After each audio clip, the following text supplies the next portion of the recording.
और आज झारखंड कैबिनेट की अहम बैठक है। सीएम हेमंत सोरेन की अध्यक्षता में ये बैठक होगी। दोपहर 3 बजे से प्रोजेक्ट भवन में कैबिनेट की ये महत्वपूर्ण बैठक आयोजित की गई है। 2 दर्जन प्रस्तावों का स्वीकृति मिलने की संभावना है। विधानसभा के मानसून सत्र की तिथि पर भी चर्चा संभव है। वहीं वित्त मंत्री राधाकृष्ण किशोर की सुरक्षा पर भी चर्चा बताई जा रही है।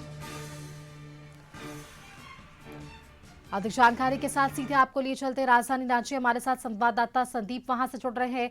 संदीप, देखिए आज कैबिनेट की बैठक है और जिस तरह से हम लगातार चर्चाएं कर रहे हैं कि आज क्या कुछ महत्वपूर्ण हो सकता है, क्या बाढ़ सुखाड़ को लेकर चर्चा हो सकती है, क्या वित्त मंत्री राधाकृष्ण किशोर के रवैये या रुख को लेकर भी यहां पर निर्णय आ सकता है, क्या जानकारी है, किस तरह के प्रस्तावों पर चर्चाएं फिलहाल?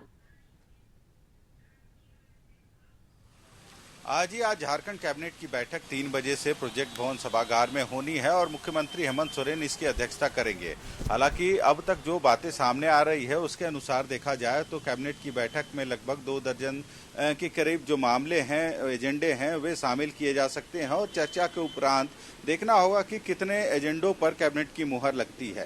हालांकि मानसून सत्र के पहले इस कैबिनेट की बैठक में कहीं न कहीं कई ऐसे अहम मुद्दों पर भी चर्चा होगी, चाहे यदि किसानों की बात करें, क्योंकि इस बार देखा गया कि जो मानसून का जो असर है वह थोड़ा कम देखने को मिला है। और यदि झारखंड की बात करें तो झारखंड में जो कृषक हैं वे पूरी तरह से मानसून की बारिश पर ही उनकी खेती निर्भर होती है। रही वजह है कि इस बार कम बारिश हुई है तो कहीं ना कहीं किसानों को इसका नुकसान उठाना पड़ सकता है। रही वजह है कि इस बार की कैबिनेट की बैठक में किसानों से संबंधित भी कुछ एजेंडे शामिल किए जा सकते हैं ताकि उनको राहत मिल सके, क्योंकि विगत दिनों यदि बात करें तो कृषि विभाग की बैठक हुई थी, समीक्षा बैठक मुख्यमंत्री ने की थी और कई ऐसे जो निर्देश हैं अधिकारियों को मुख्यमंत्री ने देने का काम किया था ताकि किसानों को अधिक नुकसान का सामना ना करना पड़े।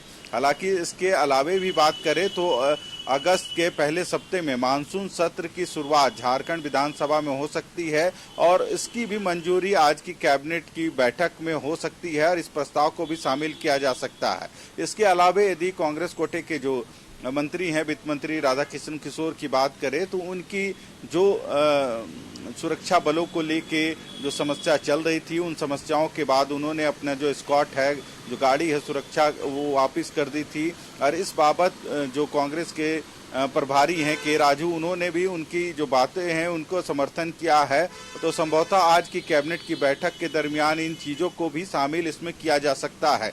हालांकि कयास लगाए जा रहे हैं कि राधाकृष्ण किशोर के जो मामला है उसको भी इस कैबिनेट की बैठक में रखा जा सकता है और संभवतः इस पर भी बात हो सकती है। पर देखना होगा आज 3 बजे से यह बैठक आहूत की गई है, कितने एजेंडे शामिल होते हैं इस बैठक में और कितने एजेंडों पर कैबिनेट की मुहर लगती है, या 3 बजे के बाद ही स्पष्ट हो पाएगा। जी बिल्कुल, चलिए इंतजार करना होगा कि कितने इस पे प्रस्ताव जो है वो सामने आ सकते हैं। और लेकिन एक आखिरी सवाल आपसे रहेगा संदीप, क्योंकि जिस तरह से बिहार में मानसून सत्र की शुरुआत हो चुकी है, झारखंड में भी चर्चाएं चल रही है कि मानसून सत्र को लेकर क्या यहाँ पर प्रस्ताव आ सकते हैं, कितने दिनों का ये सत्र हो सकता है और कितना बजट इस बार सामने आएगा, इस पर क्या जानकारी है भीतर खाने से?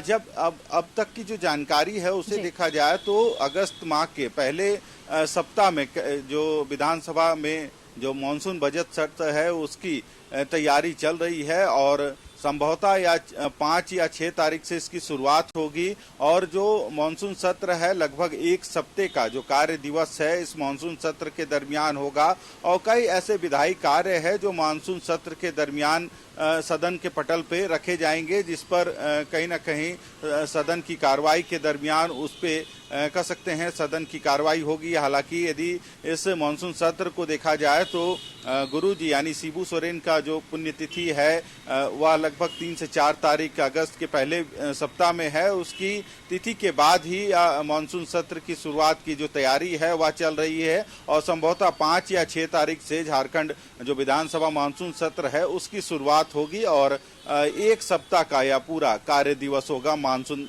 सत्र के दरमियान। जी बिल्कुल संदीप जी, बहुत शुक्रिया आपका हमारे साथ जुड़ने के लिए, तमाम जानकारियां साझा करने के लिए।